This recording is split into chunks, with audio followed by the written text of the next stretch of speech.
And our dive mission today is some initial research on the deterioration of a Japanese submarine that's not been viewed for the last 14 years. We're very interested in taking a look at the deterioration process, what types of an environment this has been able to develop and create for organisms in the area. So what type of ecosystem has been built up around that.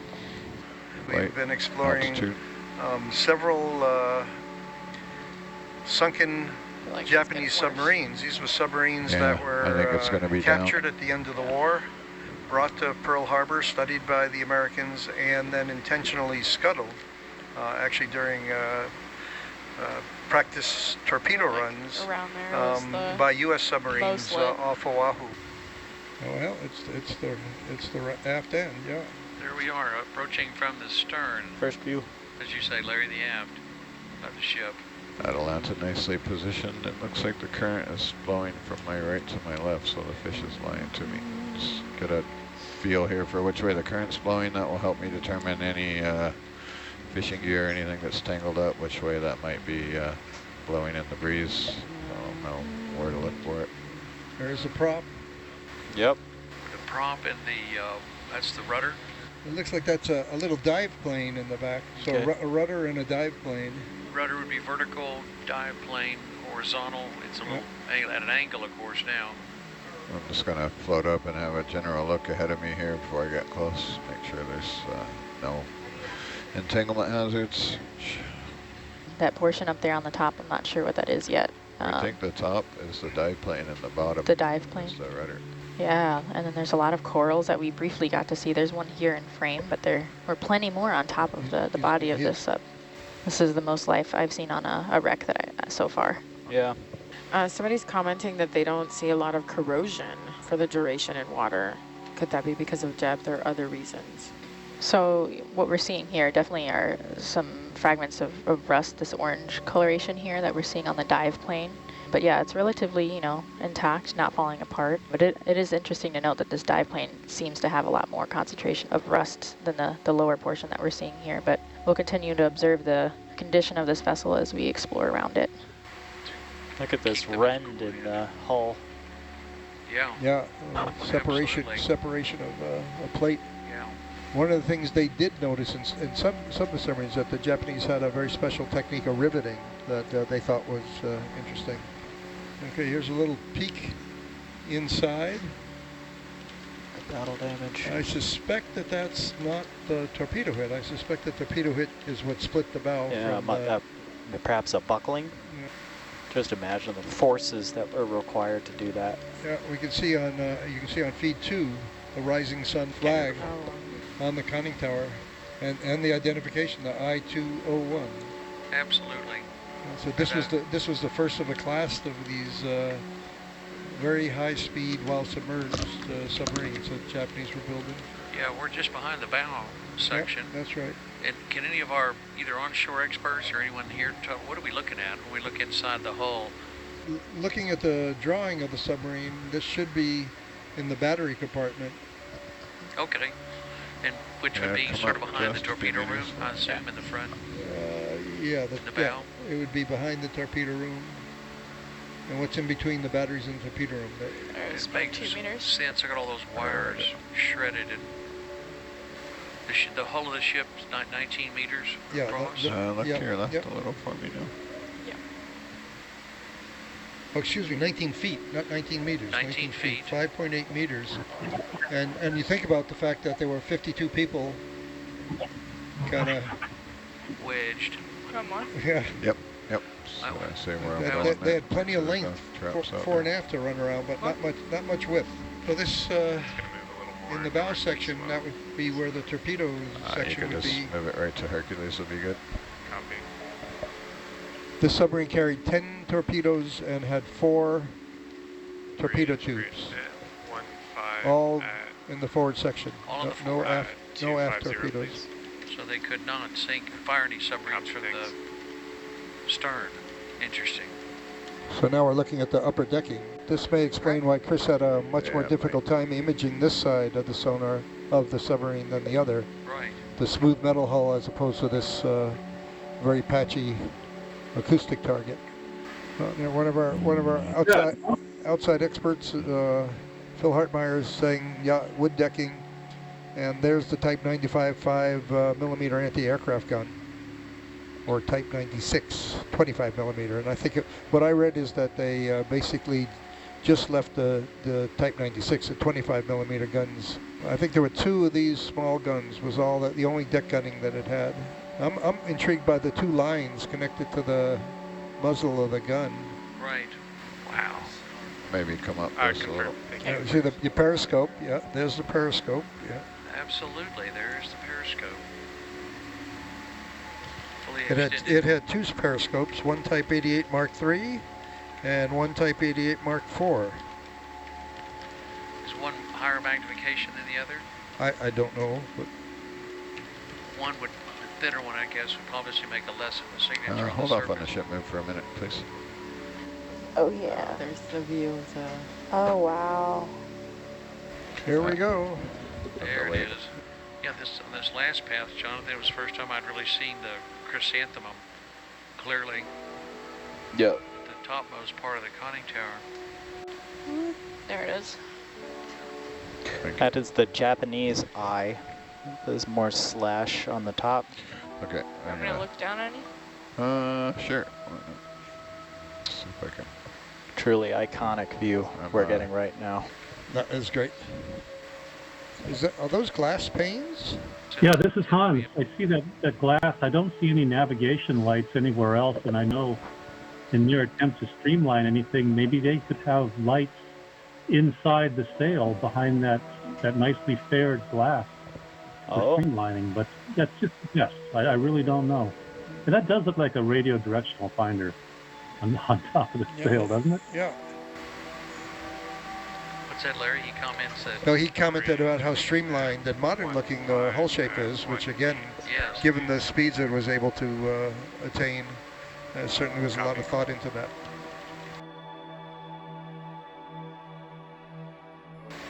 Bob, have you seen other Japanese subs or ships underwater, wrecks before?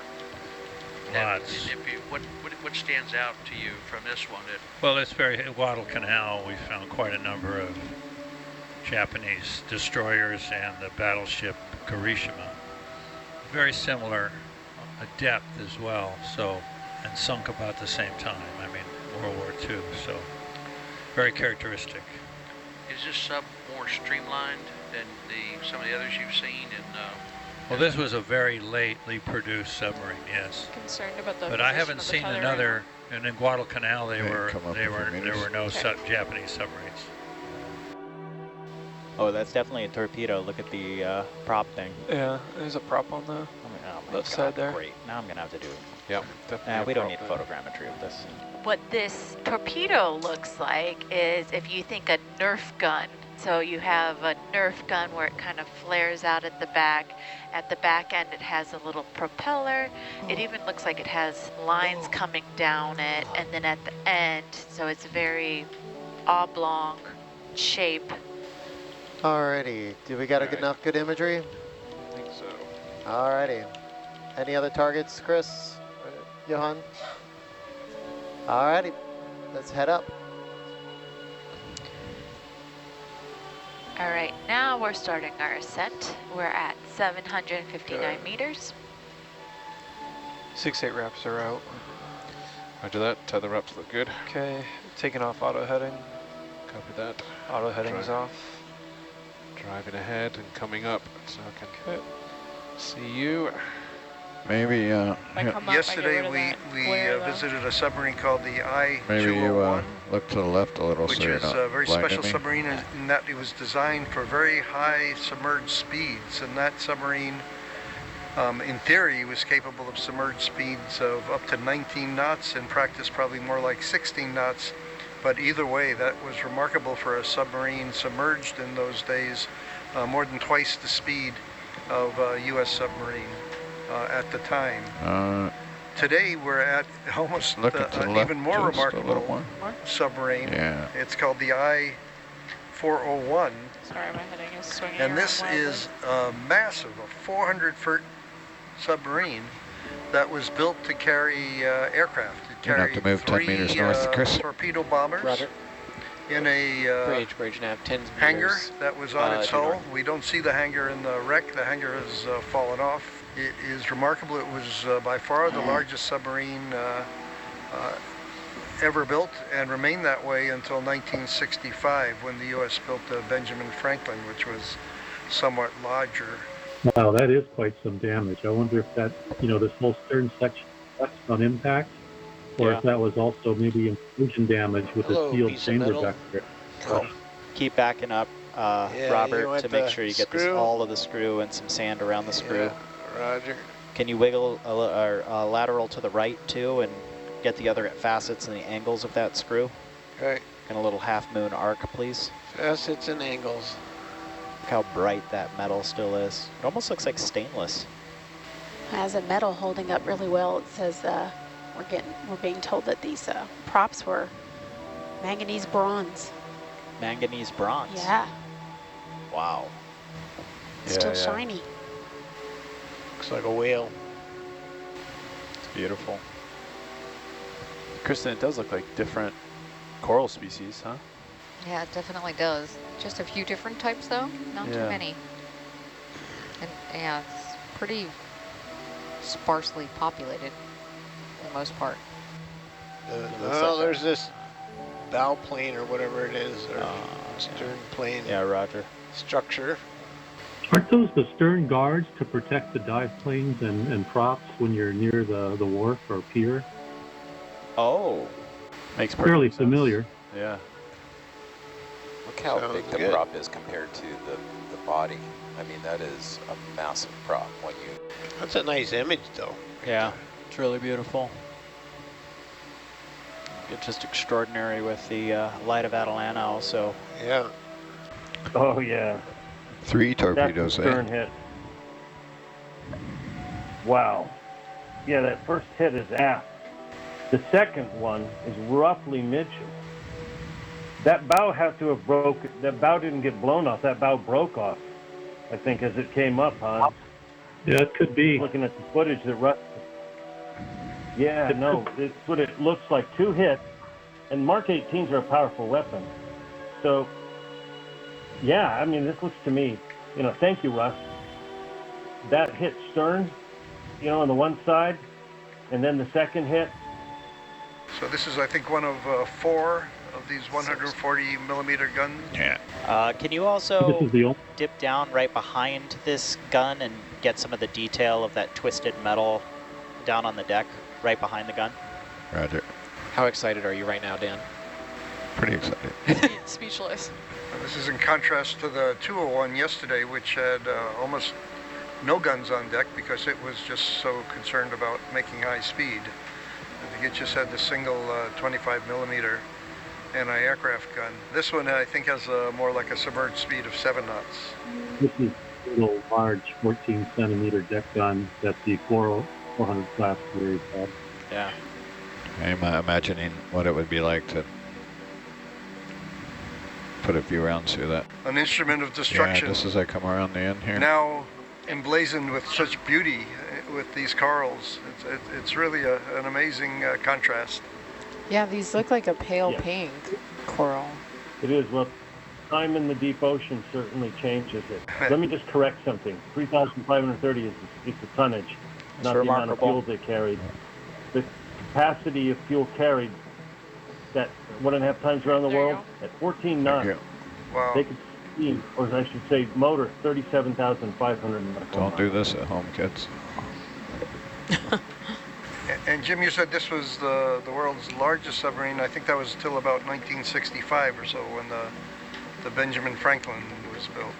And that was the first that was larger. Yeah, these remained the biggest subs. Yeah, they remained the biggest subs for the longest time. Yeah, no, this is really cool. And unlike the I-201, which had this seemingly enclosed conning tower, this looks more traditional in terms of an area where people would stand. A bar for them to hold on to. And to my recollection, Dan, there were no hanging debris or anything. Roger. I have a 180-degree camera, I can see. Yeah. A viewer is saying that the cylinder on the front of the conning tower is the ship's whistle. Where is the? It says on the front of the conning tower. Oh. Is it that little guy, that guy at the top of the frame? Oh, yeah. I guess so. Oh, you see a nav light too next to the I periscope. see a nav light. Oh, yeah. Periscope. Oh, wow. Is that like an RDF or something? The star-shaped antenna deal? There were, well, that's a good question. We saw yesterday on the 201 something that looked like a RDF too, but that was bent, and this might be one that's not.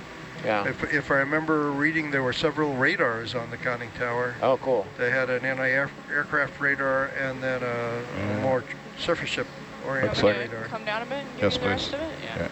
Yeah. Did the bow essentially, you know, just not sink as fast and then float it with the currents more than the tail did? There's a bunch of reasons why it could be.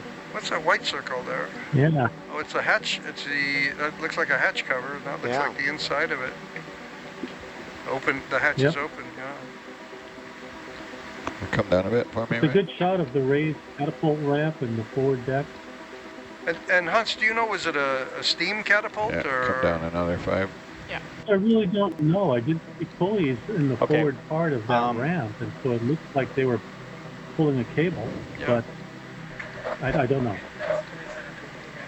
Sorry, just come down slow. Yeah, I do know that they could assemble and launch a SARAN bomber aircraft in maybe 15 minutes once they first. Yeah, I read that. It's just remarkable. I think the comment was they can get the first 2 planes out in really, really quickly. They must have been mostly assembled, but it was the third one that ended up taking them as much as 45 minutes, and that was one of the vulnerabilities. Hans, what do you think this is a piece of? This may be a part of the hangar. The hangar cylinder, but it's not the vertical piece we saw on O5, that's for sure. Yeah. Well, the vertical piece may no longer be vertical, too. Yeah, this is a large cylindrical piece with like mounting brackets. Yeah. Oh, there's the anti-aircraft guns. Oh, yeah. Oh, yeah. Okay, yeah. Yeah, baby. A triple 25 millimeter anti-aircraft gun.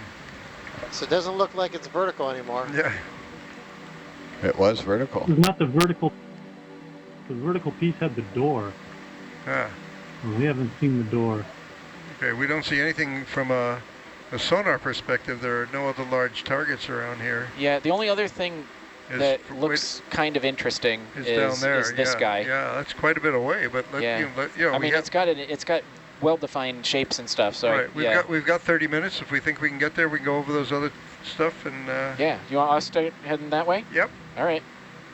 And it had 3 sets of these anti-aircraft guns on it, didn't it? So we should, and we've seen all 3 sets now. Yeah, I think so. We did see 3 sets. It was funny. It's funny because my notes said that there was only 1 25 millimeter gun and 3 of the 140 millimeter deck guns. Yeah, I think you're right. We've seen all 3 sets of these triple anti-aircraft guns. Yeah, I can't tell if that's one of those pontoon storage cylinders or if it's just part of the main aircraft hangar that collapsed in, folded in under pressure. Several of the folks out there have said, no, that's a folded hangar. It looks like the hangar imploded. And all those square boxes scattered across the bottom, too, they look suspiciously uniform, don't they? Those little black boxes? Is that a monkfish? What?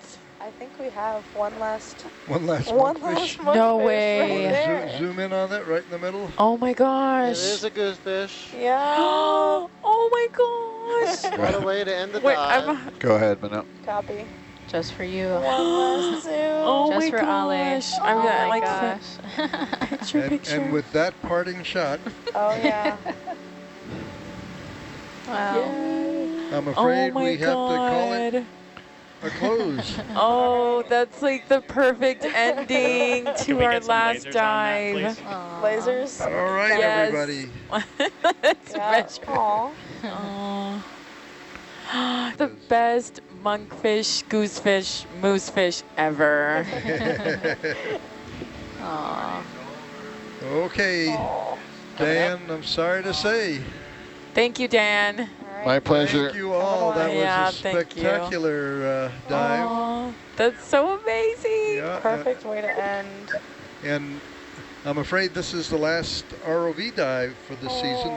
There'll be 2 more legs of Nautilus. It'll be mapping, lots of good mapping coming up. And we're going to go grease the cable now. We're going to oh my God, that was so amazing. 4,000 meters of cable and inject grease in it to preserve it for the next season.